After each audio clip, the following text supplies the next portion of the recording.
Hey, how's it going, everyone? MBG here once again. Thank you for taking time out to watch the video. I really appreciate it.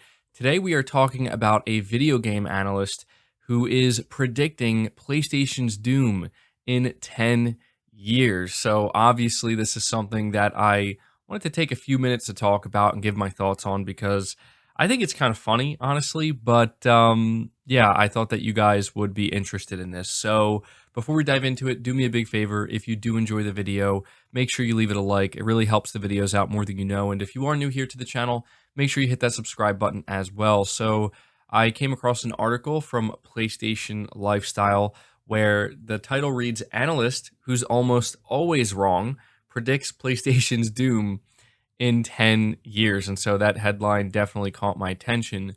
And so they say here, video game industry's resident doom and gloom predictor, Michael Pachter, has weighed in on the evergreen PS5 and Xbox Series X debate, arguing that PlayStation, as we know it, will cease to exist within the next 10 years.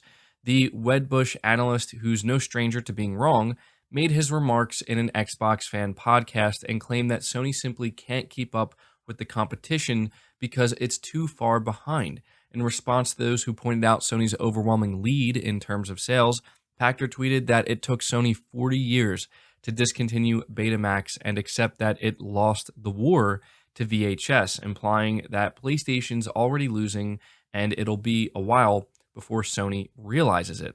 Here's a quote. I think PlayStation is doomed, and I think they're going to cease to exist as we know them in about 10 years, Pachter claimed in the latest episode of the RDX podcast. They can't compete. They have no chance of competing. They're not a couple of years behind. It's an insurmountable lead.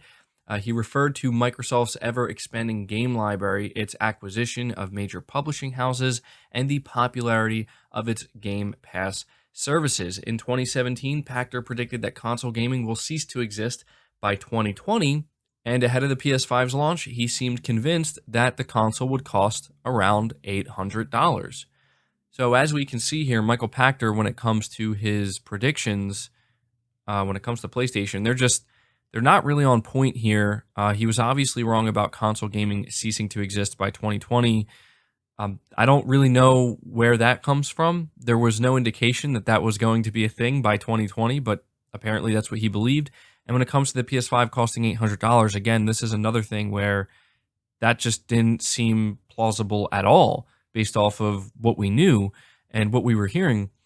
But you look at this and you kind of line it up with what he's saying here, and it's very obvious that what he's saying here is also just not plausible. I mean, the only thing he says here where I feel like I can kind of maybe see where he's coming from, if I'm giving him the benefit of the doubt, is he says they're going to cease to exist as we know them in about 10 years. Now, that can imply a couple of different things, but the way he's phrasing it here, he's really making it sound like PlayStation is just going to be erased and it's going to be wiped out and it's just not going to exist.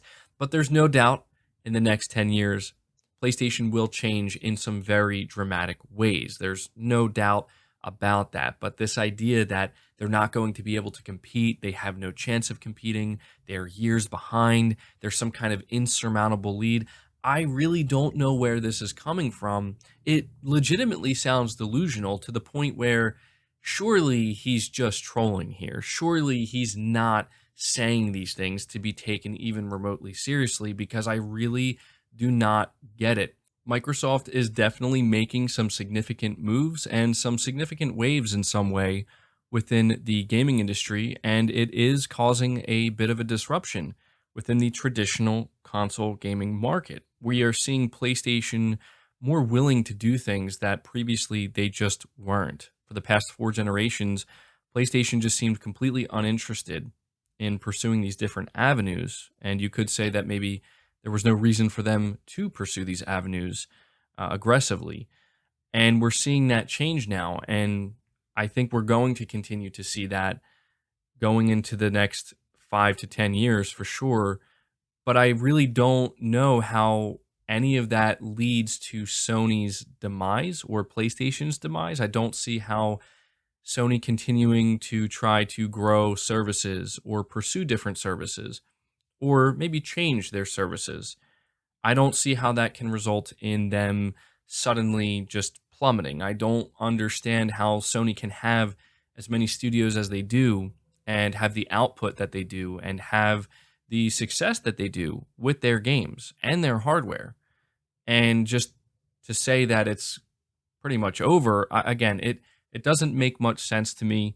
And Michael Pachter doesn't seem to be providing any real reasons here, like good reasons as to why he would come to this conclusion. And that leads me to believe that he's just saying some outlandish things here to maybe get a little bit of attention, which again, it seems to work. But it was just kind of funny to me. Like when I read these headlines, I saw a few of them where it's like PlayStation is doomed and PlayStation's going to cease to exist. And this is what an analyst is saying. And I'm like, okay, all right, you got my attention. I'll bite. What are you saying here? And it's just as ridiculous as I expected it to be. And so where I see PlayStation in the next 10 years is pretty much the opposite of what Michael Pachter is saying here. I don't know that PlayStation will be as in the lead as they are now. We just talked about how in 2021 data just came out to reveal that Sony had 46% overall market share within the console space and the gaming space in general. And that is very impressive. And that is a pretty significant lead. But we know it's not going to stay that way. And we know that Sony is going to have to fight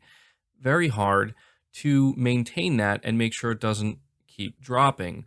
But I just feel like PlayStation will always be a force in the next 10 years. I could see them still producing console hardware, still supporting it. I could still see them doing exclusives, but I could also imagine a PlayStation in 10 years that is doing very different things. Maybe they will have a service where there will be day and date games. Maybe they will release all of their games on PC day and date. Maybe they'll put their own app or something like that onto smart TVs and smart devices. These are all things that are certainly plausible and could happen in the next 10 years. But none of these things I just listed, in my opinion, will mean there will be a just a crumbling of Sony in the hardware space and the success that they have found generation after generation, and they are continuing to find with the PlayStation 5. I think that if there's one thing Microsoft has proven is you can do very different things in the gaming space that are not in line with what a traditional hardware manufacturer would do and still be able to produce good hardware that millions of people buy.